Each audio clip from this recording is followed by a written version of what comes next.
Some houses aren't just bricks and mortar, they're tombs. They hold secrets not just in their walls, but deep within their very foundations, soaked into the wood, etched into the dust. And sometimes, those secrets, they don't stay buried. They fester, they grow, and they wait for someone new to come along, someone unsuspecting, someone vulnerable, to feed on their fear.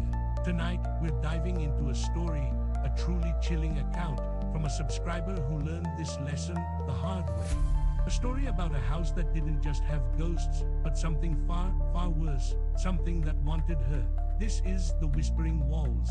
Our story begins with Sarah. She wasn't looking for a haunted house, she was looking for a fresh start. Life in the city had chewed her up and spat her out. A tough breakup, a demanding job, the constant grind, she just needed to breathe. And when she saw the ad for that old farmhouse, tucked away in the countryside, miles from anywhere, it felt like fate. The rent was impossibly low, a steal. Too good to be true, she thought, but brushed it off as a lucky break. Everyone loves a good deal, right? Especially when you're desperate for peace. The house itself was charming. Or at least it was meant to be. Victorian era, fading paint, a sprawling garden overgrown with wild roses and weeds. When she first stepped inside, there was this smell. Not just old house smell, you know, dust and damp, but something else. Something faint, metallic, almost like old pennies, and something sweet, sickly sweet, like decaying flowers. She attributed it to the house being empty for so long. Just needs airing out, she told herself, trying to ignore the prickle on the back of her neck. The quiet was the first thing that really hit her. Absolute suffocating quiet. No traffic, no distant sirens, just the rustle of leaves outside, and the faint, rhythmic ticking of the old grandfather clock in the hall that the owner had left behind. She loved it. She craved it. For the first few days, it was bliss. She unpacked, decorated, tried to make it home. But that underlying stillness, that profound silence, it started to feel less like peace and more like a presence, like something was holding its breath right alongside her. Then the little things started, the kind of things you brush off, you explain away. A cupboard door left ajar when she swore she'd closed it, a faint scent of jasmine in the living room when she didn't own any. A whisper just at the edge of hearing, like dry leaves skittering across the floorboards, or the wind sighing through a cracked pane. She'd pause, listen intently, but it would vanish. Just the old house settling, she'd reassure herself, maybe the wind playing tricks, a draft, stress, probably. One evening she was reading in the living room. The fire crackled softly, the only light was a single lamp, and then a shadow. Not a defined shape, just a deepening of the gloom at the edge of her vision, a flicker, like someone had walked past the doorway too quickly for her to catch. She snapped her head up. Nothing, just the empty hall. Her heart gave a little thump.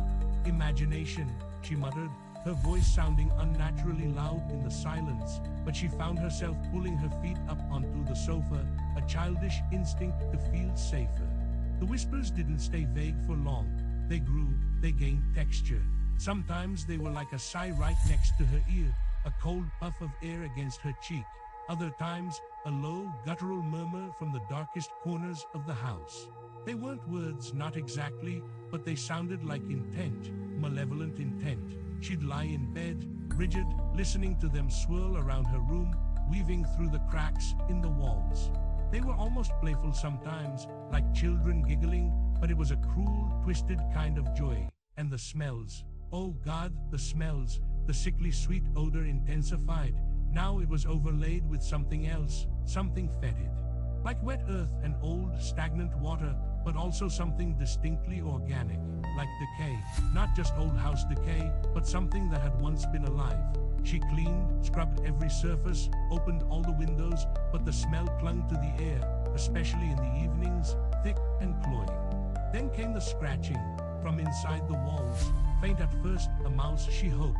Then it grew louder, more deliberate, like long nails dragging against plaster, a rhythmic scrape, scrape, scrape.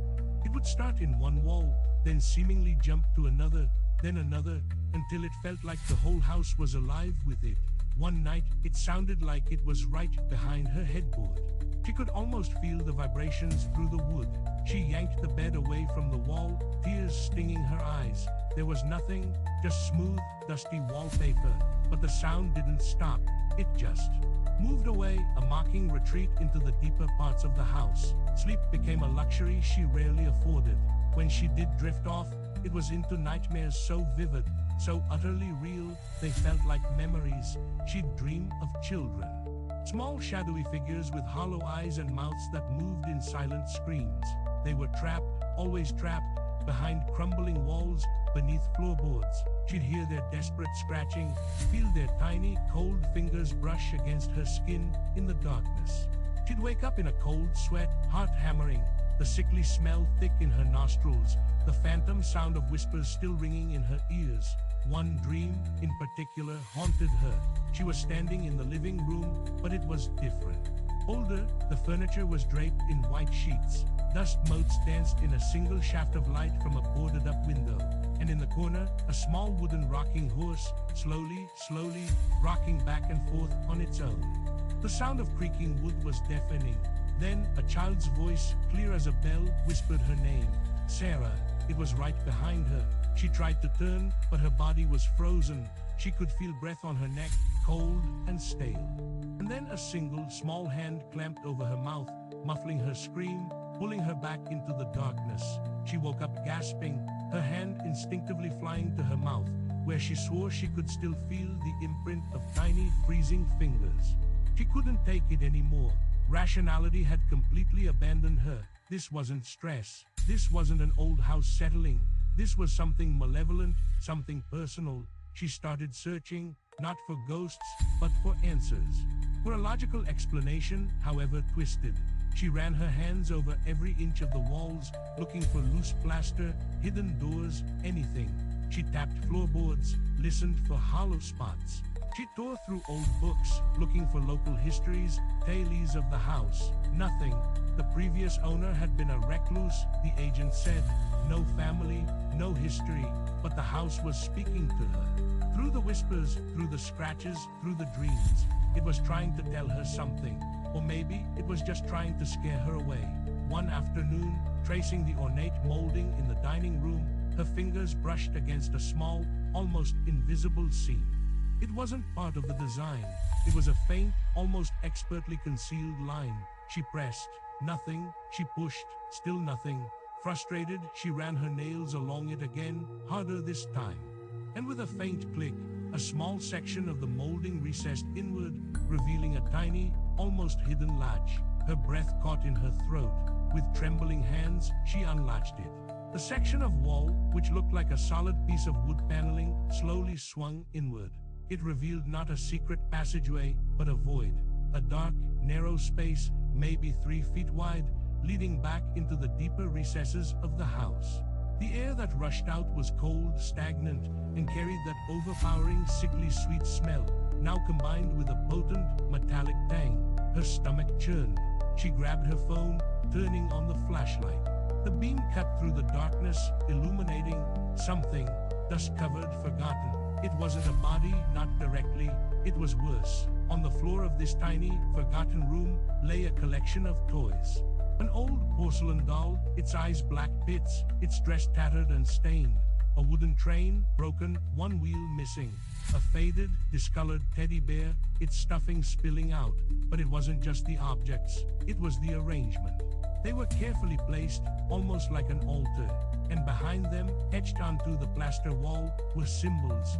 Crude, dark symbols that looked vaguely occult, but also disturbingly childish. Some were drawn in what looked like faded crayon. Others in something darker, something the color of dried blood. And then she saw it. On the wall, just above the toys, a tiny handprint, not a smudge of dirt. A perfect small handprint, pressed into the plaster, as if someone had placed their hand there while the plaster was still wet, centuries ago. It was impossible, but it was there, and it was too high for a child to reach without assistance. A chill that had nothing to do with the cold air seeped into her bones. This wasn't a hiding spot. This was a tomb, a child's tomb, and the whispers, the scratching, the dreams, they weren't about the house, they were about them, the children trapped. And something else, something that had put them there. As the realization washed over her, a sudden, piercing shriek ripped through the air, right behind her. It wasn't human. It was a guttural, raw sound of agony and rage, echoing off the walls, vibrating through her very bones. The small hidden door slammed shut with a deafening crash, plunging her into utter darkness. Panic, pure primal, seized her. She screamed, clawing at the door, trying to find the latch, her fingers numb, useless. The whispers erupted around her, a cacophony of distorted voices. They were clear now, not just whispers, but words. You know, you're next. Join us. The air grew impossibly cold, so cold it burned her lungs. She could feel breath on her neck again, not a gentle breeze, but a ragged, heavy gasp, smelling of rot and despair. Something brushed against her hair, light, feathery, but cold as ice. She spun around, blindly swinging her arms, shrieking. Then she saw it, a faint, luminous outline directly in front of her. Not a ghost, not a person.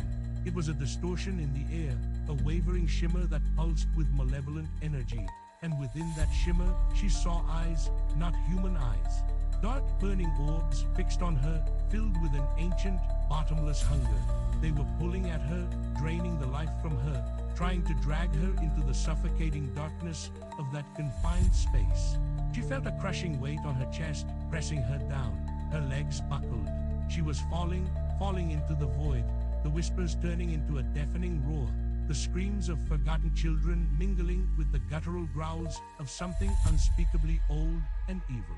Somehow, through sheer, animalistic terror, she found a burst of strength. Her hand, flailing wildly, connected with the latch. It clicked. The door burst open, not by her strength, but as if something inside pushed it. She tumbled out into the dining room, gasping, scrambling on her hands and knees. The horrifying shriek followed her. She didn't look back. She couldn't. She scrambled to her feet, her body screaming in protest, every muscle burning. The house itself seemed to rise up against her. Lights flickered wildly, threatening to plunge her back into darkness. Furniture shifted, chairs scraping across the floor. Doors slammed shut with thunderous cracks, then burst open again. The grandfather clock began to chime frantically, its hands spinning wildly, an insane, terrifying peal. She ran, propelled by a fear she had never known possible. Through the hall, past the kitchen, her feet pounding on the old floorboards. The whispers pursued her, wrapping around her, mocking her. The icy cold breath was still on her neck.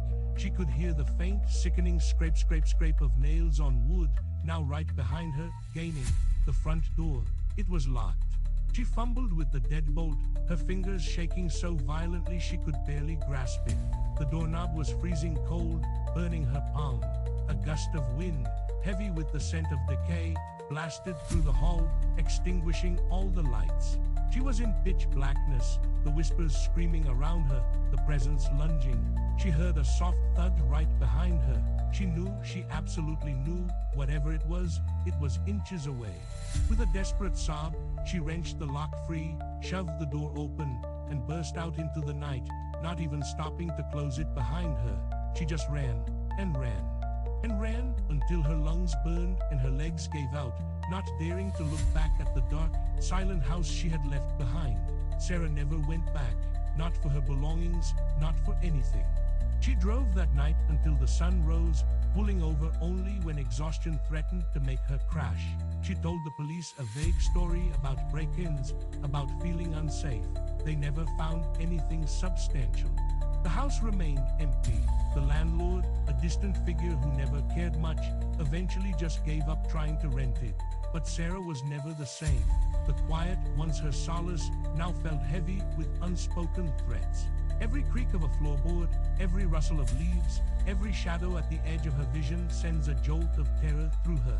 She still wakes up from nightmares, not of the entity itself, but of those small, desperate handprints, those broken toys, those silent screams. The sickly sweet smell of decay sometimes floats into her room, Even when she's miles away from that house, she learned that some peace comes at a terrible price. Some houses aren't just empty, they're waiting. And some secrets aren't meant to be found, because once you uncover them, once you glimpse the true evil that lurks beneath the surface, it doesn't let go. It stays with you, it whispers to you. And it reminds you that the darkness isn't always outside.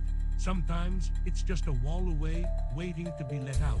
And sometimes it's already inside you, planted there by something unspeakable. Sarah knows this now. And she knows somewhere out there, that house is still standing, still silent, still waiting. And maybe, just maybe, what was inside it is still waiting too, perhaps even for you.